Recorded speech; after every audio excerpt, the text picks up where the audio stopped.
Just days after giving Canada a 30-day reprieve on tariffs, U.S. President Donald Trump announces a 25% tariff on all steel and aluminum imports, including Canada's. So joining us now to discuss this and more is Lisa Daftari, our U.S. correspondent from the Foreign Desk in Los Angeles. Good to have you with us again, Lisa. Thank you for having me. Great to be back. Lots to talk about. Tell us a bit more about the steel and aluminum tariff here. What's happening? So these are the tariffs that Donald Trump has promised and delivered on. Nothing surprising. Of course, there are critics to the tariffs. It's going to start a tariff war. Is this something we really want to do with our very fragile economy in ways? Look, the man's been in office 3 weeks, and the way that he has really just come in has really fulfilled the promises that he said he's going to make, including the tariffs. So to speak more about the tariffs, look, it's meant to put America first. It's meant to put a boom in our economy, in production, in exports, et cetera. And it already has. The markets are responding to this. The manufacturers obviously are responding to this here in the United States. I apologize to our northern neighbor, my good friends in Canada. I know that will affect all of us, but the theory is this, and it has worked, and we've seen it work in the past. When there's a strong United States, there's a strong Canada, there's a strong Europe, there's a strong Middle East, and it goes that way. We have a long way to go to reinstall the American way of whether it's foreign policy, the economy, global trade, and it just goes to show how far we've departed over the last 4 years alone. And in the first administration, Donald Trump didn't get to do all the things that he promised to do. And it's almost, I don't know, serendipitous that he didn't get elected in 2020, so that now he has come back and says, you know what, I'm rolling up my sleeves and I'm going to do X, Y, and Z, because his main goal is to get the United States back on track. And the economy is the one place where he wants to start. He does want to, it seems, work with Canada and Mexico, our northern and southern neighbors. And the reprieves that he has given demonstrate the fact that he's looking for them to come on board. He's not looking for a war of any sort, but he wants them to come on board, not necessarily as the 51st state, but perhaps to work together to get more done. Okay. I mean, Canada being, I believe, the largest exporter of steel and aluminum to the U.S., does maybe have a bit of a trump card, pardon the pun, up our sleeve. So we'll see. Maybe it doesn't last that long because, of course, I mean, that's going to drive up prices for sure. Now, speaking of making Canada the 51st state, that came up again over the weekend here after our prime minister made some comments behind closed doors saying that Trump is serious about doing this. And so we've got lots of Canadian media up in arms about that. I guess part of me kind of thinks, I don't think he's super serious about that. Again, I think it's maybe more of a bargaining chip, again, how Trump operates things. I mean, right. Certainly the Canadian public wouldn't be, overwhelmingly in favor of that, although I was quite surprised to see one of the polls done right. Had about a third of Canadians saying, we'd consider that idea. So pretty interesting, right. But at the same time, I'm thinking, well, how do you do that? I mean, Trump is not going to invade Canada with the No. U.S. Army. This is not going to happen, okay? No. But I think there'd be economic pressure, yes, but ultimately that's in our hands as Canadians whether to say yes or no to that, I would think. Yeah, look, for anyone who's been studying Trump, not even his first administration, but the last 20 days, you'd notice that he floats ideas around that are very much outside the box, whether it's about the Middle East, whether it's about the economy, or whether it's the domestic issues here in the United States. He sticks something on the wall, and he throws something against the wall, and sees if it sticks around. But I think what he's really trying to do is a few things, and you mentioned a couple of them. Is try to see what the reaction is. Try to see if he could use it as a leveraging point to say, well, here's my idea. You can become the 51st state.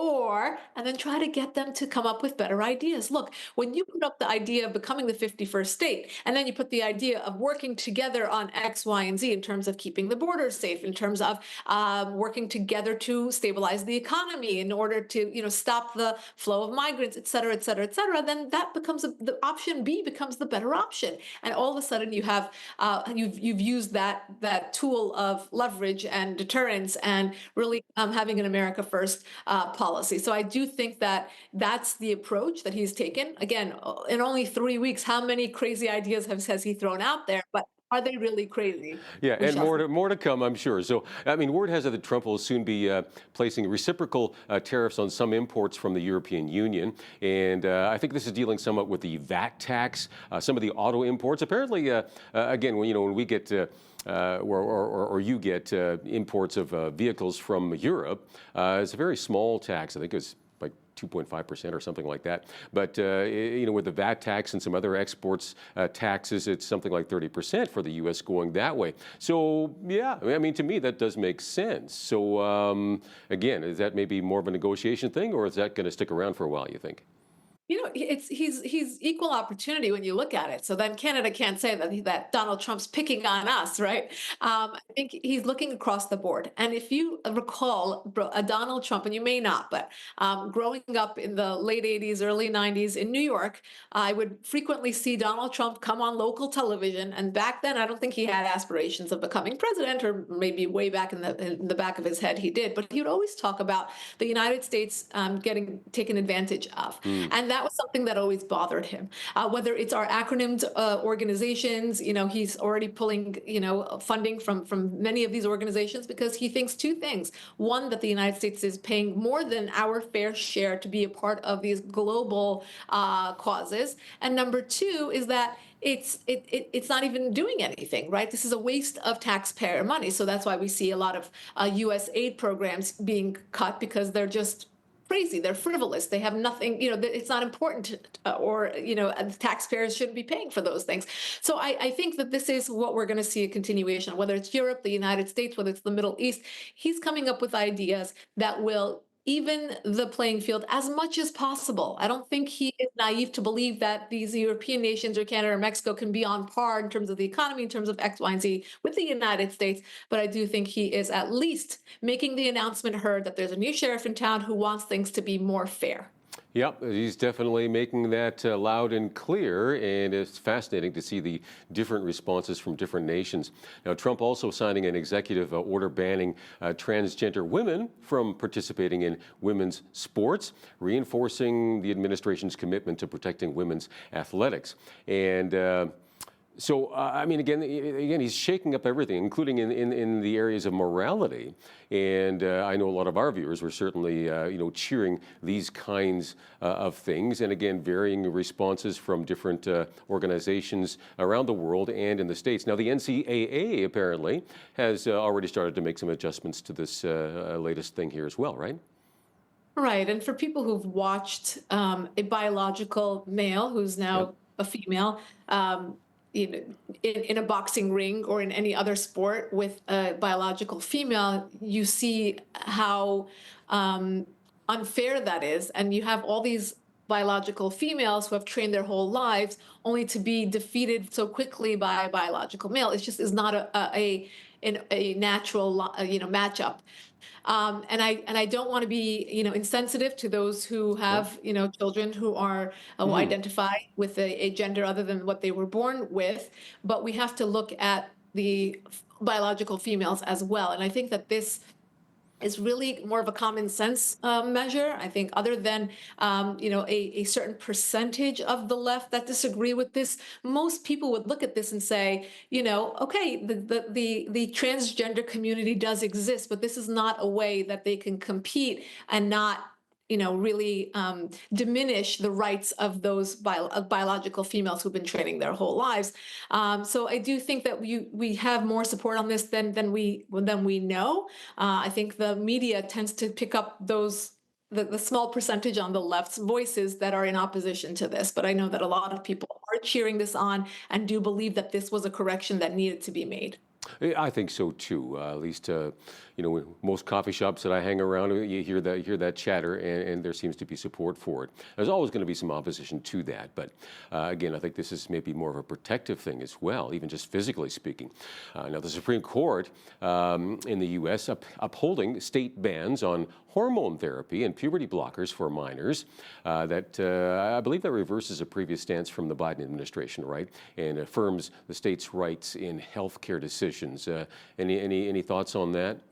Yeah, absolutely. This is much, more of the same, which is this Hmm. common sense approach to, these issues are coming up. Is the media really making it more of an issue than it actually is? Probably, but there is a percentage of the population that is, looking to do that. Now, do they need to start at such a young age? No, they sometimes learn to, or they sometimes then regret it, or sometimes they, get to a certain age and want to make that decision on their own, and that's fine. But we had instances where parents were not being notified. We had instances where, and that is just wrong, regardless of what medical procedure we're talking about. And in this case, we're talking about things that are very difficult to reverse. Hmm. And then there have been interviews with, young adults who have regretted the decision and now, must live with it. So I think, look, this is all to say, yes, these people exist and we want to be sensitive to them, but no, we do not have to have legislation across the board that allows, that kind of takes parents out of the picture, that offers children hormones that again are not reversible, and really common sense. Let's move forward with common sense. Yeah, I think what I appreciate about the leader of a country, of course, really the leader of the free world in that sense, making statements like this, signing things into order here, and the Supreme Court making decisions here as well that influence. It just makes it freer for people to speak up without feeling like they're going Right, to get canceled and stomped on, right, whatever. And right. really, I think it's a majority of people, and they're saying, hey, you know what? It's okay to communicate these things, to voice your opinions. It's going to be all right, and then we'll make some common sense decisions here. And it just brings a lot of peace, I think, to the nation, frankly.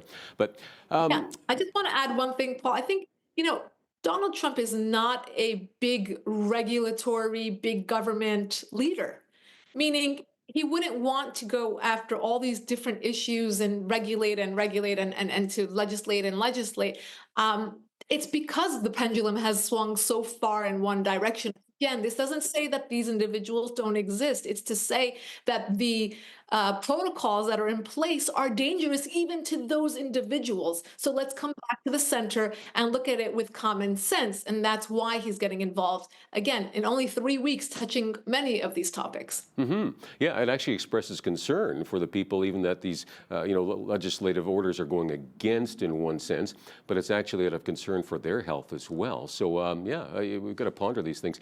Now, a U.S. federal judge placing a temporary restraining order on people from Doge, limiting their access to the Treasury Department's payment system records. Now, a lot of controversy over this, of course. Trump administration trying to have that overturned.